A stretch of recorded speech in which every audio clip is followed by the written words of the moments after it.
Votre invité dans la grande interview sur Boursorama, c'est Thibaut de Saint-Vincent, le président de Barnes. Bonjour. Bonjour. Merci d'être là avec nous. Alors, on parle évidemment du marché immobilier résidentiel haut de gamme. Je regardais un peu ce que disaient les petits et les concurrents. Alors, Century 21 n'est pas sur le même positionnement que vous, mais c'est intéressant parce qu'eux nous parlent d'un coup de frein sur le marché immobilier dans l'ancien troisième trimestre. Ils nous disent en gros, il y a eu moins d'activité sur juillet, août. Non, sur juillet, août, septembre, troisième trimestre. Ils parlent d'une baisse de 18% des transactions. Sur les maisons, 10% de baisse de transactions. Sur les appartements, en lien avec les niveaux de prix élevés. Mais ça, quand on écoute aussi Orpi, on a eu la patronne d'Orpi qui est venue il y a quelques jours, ou La Forêt, ils n'ont pas ce constat-là et ne voient pas d'essoufflement. Qu'est-ce que vous voyez sur votre segment des immobiliers de prestige, en tout cas des transactions au-delà d'1 million d'euros? Oui, je crois qu'il faut être très nuancé. L'évolution est très différente d'une zone à l'autre. Globalement, en France, l'immobilier haut de gamme se porte très bien. Haut de gamme, c'est au-delà d'1 million d'euros? Voilà, au-delà de 600 000 euros, ouais. dans des beaux quartiers ou à Paris, mais également dans des belles destinations. Le grand gagnant de cette post-crise sanitaire, c'est la côte atlantique. Juste avant, Thibaut, avant de revenir sur les différentes zones, juste, il n'y a pas d'accalmie, encore une fois. Moi, ce qui m'intéresse, c'est juste la tendance en cette rentrée, enfin cet automne, parce que maintenant c'est l'automne. Et voilà, est-ce que c'est toujours l'euphorie? Est-ce que tous les voyants sont au vert? Est-ce que ça s'essouffle ou est-ce que ça reste euphorique? C'est là que je dis qu'il faut rentrer dans les destinations. Il y a des destinations qui sont euphoriques. Les grandes villes, de manière générale, effectivement, accusent le coup. Les grandes villes, c'était Paris, Lyon... Lyon, Bordeaux, Lille, Nantes, etc. accusent le coup, mais ça ne veut pas dire, là aussi, globalement. Dans les grandes villes, vous avez un marché à deux vitesses. Vous avez les biens de grande qualité, étage élevé, vue, bon plan, très beau quartier, qui sont toujours très prisés et qui vont partir relativement rapidement. Également tout ce qui est terrasse et jardin, pour les raisons qu'on connaît. Et puis à côté de ça, vous avez les biens un petit peu plus compliqués, les biens qui sont trop grands, qui sont à rénover, qui sont sombres, qui sont au premier étage, au rez-de-chaussée. Ces biens-là vont probablement subir une légère baisse, un désintérêt de la part des acquéreurs. Typiquement, un bien de 300 mètres carrés, boulevard Flandrin dans le 16e arrondissement, au 2e étage sur cour, qui se vendait en 2 mois autour de 12 500 euros du mètre il y a 2 ans, ne trouve plus, il n'y a plus de visite à ce prix-là aujourd'hui et il faut que le bien soit peut-être autour de 10 000, 10 500 pour se vendre. Donc oui, il peut y avoir une baisse des prix et une baisse des transactions sur une certaine typologie de biens dans les grandes villes. Ouais. Et sortie des grandes villes. Et sur les prix, donc on n'arrive pas à une tendance globale. Il faut vraiment se concentrer par ville, par région, par la côte atlantique. Parce que le Covid a bouleversé totalement la donne. Aujourd'hui, c'est vrai qu'il y a, donc je le disais, une explosion de la côte atlantique. Là, sur la côte atlantique, vous avez des stocks qui étaient... on avait 210 biens à vendre sur la côte basque il y a 1 an. Il nous en reste 60, un peu moins de 60 aujourd'hui. Donc, il est là, le sujet de fond. Il n'y a pas assez de biens sous mandat, il n'y a pas assez d'offres. Et effectivement, c'est ça qui fait monter les prix aujourd'hui. Tout est parti cet été, oui, parce que c'est toujours l'offre et la demande. Donc effectivement, la côte atlantique, que ce soit la côte basque, le bassin d'Arcachon, Deauville, toutes ces destinations de la côte sont effectivement très prisées. Les prix ont probablement pris jusqu'à 20-25% pour certaines typologies de biens. On est sur une hausse de 6% selon les notaires en France, en moyenne sur 1 an. Donc là, il y a des zones où ça va monter. Sur des zones extrêmement tendues parce que l'offre est très, très faible par rapport à la demande. Après, dans une moindre mesure, on a la côte méditerranéenne où là, les stocks n'ont pas divisé par 3 mais ont baissé de 25-30%. Donc on voit que là, sur la côte méditerranéenne, il y a quand même une tendance effectivement assez forte des transactions jusqu'à des prix de l'ordre de 5-6 millions d'euros. Il y a un marché actif. Et puis après, ce qui est intéressant, vous avez globalement tout le marché des régions. Donc ce que nous c'est un département chez Barnes qu'on appelle propriété et château avec 40 correspondants régions, où là on a complètement retrouvé des couleurs sur des propriétés qui ne présentaient pas beaucoup d'intérêt pour les acquéreurs il y a quelques années et qui ont commencé à reprendre des couleurs en 2017 et puis certainement depuis le Covid avec des gens qui investissent sur des propriétés entre 1 et 2, 3 millions d'euros dès lors qu'il y a du potentiel, dès lors que l'architecture est très belle, qu'on est à proximité de grandes villes. Et ces propriétés... ce qui est intéressant aujourd'hui, c'est qu'on a des acquéreurs qui sont conscients qu'il faut investir. Donc, ils vont aller derrière l'acquisition, investir 2, 3 millions d'euros de travaux et qui vont être conscients également qu'une telle propriété, c'est un entretien annuel, c'est du personnel annuel. Et donc là, on a une nouvelle typologie d'acquéreurs qui viennent sur ces propriétés et qui fait que ça revigore le marché des maisons de campagne et des belles maisons. Puisque, avec le Covid, on a retrouvé un intérêt à l'espace, à la nature, on peut travailler à distance, voilà, toutes les raisons qu'on connaît. Donc ça, c'est vraiment les deux grands phénomènes. Le troisième phénomène, c'est que si on dit que les grandes villes souffrent un peu, c'est aussi le moment de la revanche de ce qu'on appelle les villes de sous-préfecture. C'est-à-dire qu'aujourd'hui, vous avez des villes comme Tours, comme Limoges, comme Orléans, qui se redécouvrent une nouvelle vie. Pourquoi ? Parce qu'on découvre que dans ces villes, on peut acheter à 3 000 € du mètre carré des biens de grande qualité.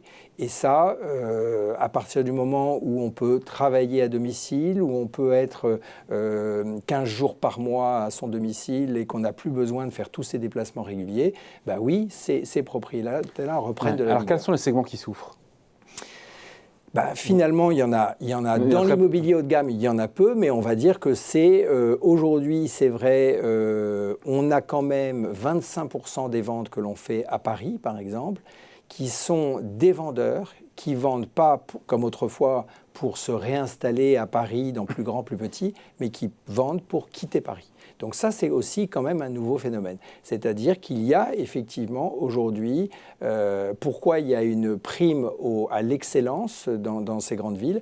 Parce que finalement, il y a moins d'acquéreurs et ceux qui veulent rester à Paris aujourd'hui veulent quelque chose de vraiment agréable. Donc vous êtes plutôt côté Orpi et la Forêt, pas du tout côté Century 21 qui voit un essoufflement du marché. Oui, il n'y a pas d'essoufflement. Ça c'est vrai que j'ai vu ces récentes interventions de Century 21, mais qui contredisaient une table ronde que j'ai faite avec Frémont de Century 21 il y a 10 jours, où il disait à peu près la même chose que nous. Mais donc je ne sais pas d'où ça vient, mais ça je ne veux pas en tout cas, cette rentrée, il n'y a pas d'essoufflement sur le marché immobilier.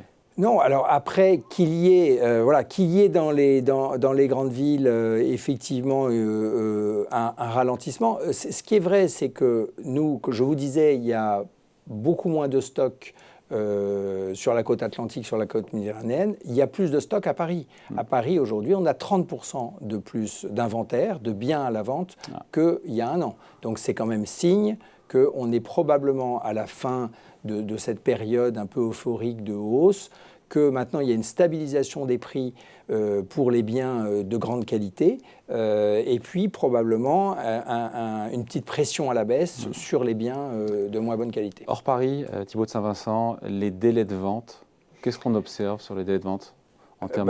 Là aussi, le tip-top excellent va toujours partir relativement rapidement. Avec des ventes off-market, parce que c'est un mot qu'on entend de plus en plus souvent. Oui. Je vous en parle, off-market, c'est-à-dire que le bien n'est pas mis officiellement en vente sur le site et on appelle juste, vous appelez votre base de clients, de clientèle captive, et on leur dit voilà, je viens de rentrer ça en mandat. Absolument. Alors on a un exemple. C'est sporadique ou c'est un exemple qui est arrivé la semaine dernière. On a 7 appartements magnifiques sur la place des Vosges, enfin magnifiques, 200 mètres carrés avec une très belle vue sur la place des Vosges. Ça arrive, comme on le sait, une fois tous les 36 du mois. Donc là, on a appelé 5 clients dont certains qui étaient d'ailleurs dans l'ouest de Paris, mais dont on savait qu'ils privilégiaient avant tout la vue. Ils font le sens inverse. C'est des gens qui sont dans l'ouest de Paris qui veulent aller dans le centre. Eh bien écoutez, on l'a vendu effectivement en 24 heures. Le mari, en l'occurrence, a demandé à sa femme, parce qu'il ne pouvait pas se déplacer, d'aller visiter, a fait l'offre sans lui-même visiter, et ils ont acheté à 4 millions et quelques ce bel appartement. Quand on dit qu'à Paris, c'est plus compliqué, ça n'est pas toujours. Voilà, mais parce qu'on est sur un bien exceptionnel.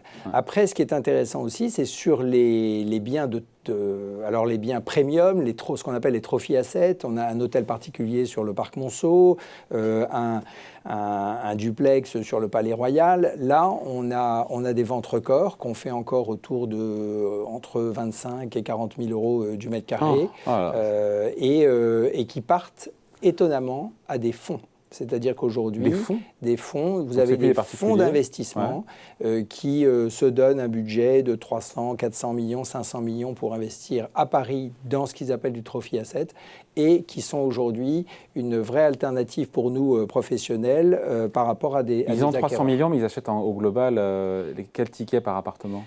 Ils vont investir entre 10 et 20 millions sur ce qu'ils appellent trophy asset.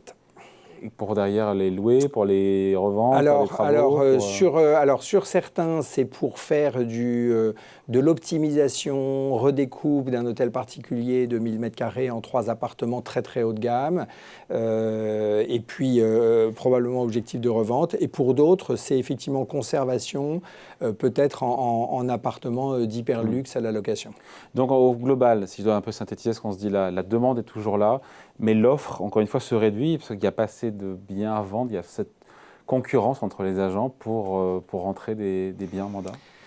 Voilà, donc c'est le nerf de la guerre. C'est le nerf de la guerre. Aujourd'hui, ça a été toujours. C'est pour ça que ça l'est encore plus aujourd'hui. C'est pour ça que Barnes est numéro 1 à Paris et dans beaucoup d'autres régions, parce que nous avons le plus gros stock de biens à la vente, et c'est toujours notre objectif aujourd'hui, c'est comme vous dites, le nerf de la guerre, d'avoir l'offre la plus importante à proposer à nos clients. Ouais. Bon, on finit là-dessus, on n'en est pas encore là, mais on voit quand même une petite tension sur les taux d'intérêt à long terme. On sait que les banques centrales, notamment la BCE, va y venir, même si la Fed va dégainer avant, mais il y aura une sortie des politiques monétaires très agressives, les achats d'actifs, peut-être l'année prochaine ou celle d'après, des hausses de taux d'intérêt. Ça pourrait un petit peu, pas pénaliser, mais enrayer un petit peu cette belle mécanique. Écoutez, moi, ça fait maintenant, je crois, une quinzaine d'années que chaque année, je répète, nous sommes à un niveau de taux d'intérêt historiquement au plus bas. Et je ne pensais pas, il y a 2 ans, quand on était à 2%, que ça allait encore baisser. Et là, nous avons récemment des clients qui ont fait un financement sur 15 ans à 0,64%. Donc, certainement, il va y avoir encore des hausses à venir, parce qu'on ne peut que... Il y a un moment où on ne va plus pouvoir que monter. Hein, mais effectivement, 0,64% sur 15 ans. Aujourd'hui, l'argent est gratuit. Donc c'est aussi ça que voient les acquéreurs. Et c'est pour ça qu'en tout cas, aujourd'hui, il n'y a pas de pression à la baisse, parce que c'est quand même une période unique pour finalement acheter avec l'argent de la banque un beau bien de qualité. Avec 2021 qui restera, a priori, c'est ce que nous dit le Conseil supérieur du notariat, comme une année record historique, 1 150 000 transactions a priori prévues par les notaires. Ça restera aussi une année record pour Barnes ?